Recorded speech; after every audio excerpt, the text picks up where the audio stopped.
He said, my son, I've never heard the voice of God in my life. I know God as a concept. Yes, I believed. I went to whatever I got from the Catholic Church. I believe that's all there was. But I never thought God talks to people today, let alone me. He said I was doing my normal routine of praying through the Rosary. My father would pray through the Rosary, the 66 beads that are in the Rosary. He knew every chanting of every bead. And so he would do that once a day. And so he began to do it. In his bedroom, he knelt down and began to say, Hail Mary. As soon as he said Hail Mary, he said he heard a loud, audible voice. And the voice called my father by middle name. He never wanted anybody to call him by that name, including my mother. So all of us knew we never called our dad by his middle name unless you wanted to get in trouble. But God chose to use that name.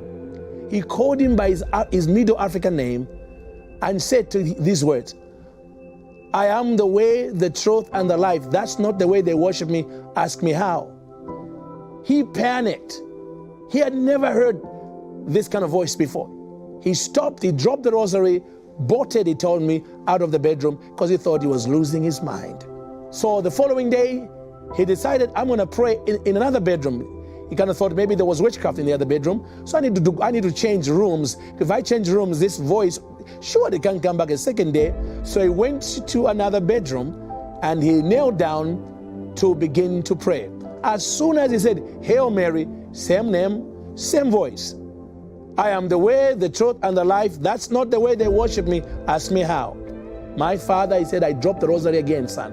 I was terrified. At this point, he said, I thought I'm losing my mind. I thought there's some people is really praying, some witches are really praying some amazing voodoo or some things on me. That's what he thought.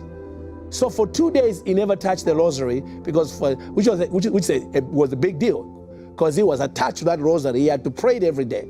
But for 2 days, he was terrified of the voice.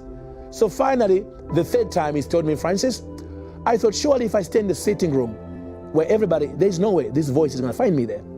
So he goes on the sitting room, and then he opens the door so he can see people on the outside. He thinks, he put all the things he could put in together. He thought this voice would be terrified of all the people looking through and all the noise outside. So that's what he did. He knelt down and he began again. Hail Mary, Mother of God, and the voice came. Now this time, the voice called him by his English name, Daniel. I am the way, the truth, and the life. That's not the way to worship me. Ask me how. He said to me, son, at that moment, like little Samuel, who kept going to Eli, thinking Eli was calling him when it was actually the audible voice of the living God of the Bible.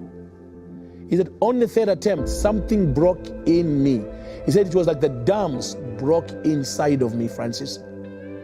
I began to weep like a baby. I cried.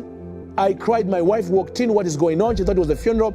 I couldn't stop myself. I kept crying. And when he had stopped crying, he said the voice spoke to him for the fourth and final time. He said, Daniel, I want you to get on a bus. Go and see your son Francis. He knows the way. So my father gets on that bus to come and see me, and that's how he ends up at my office.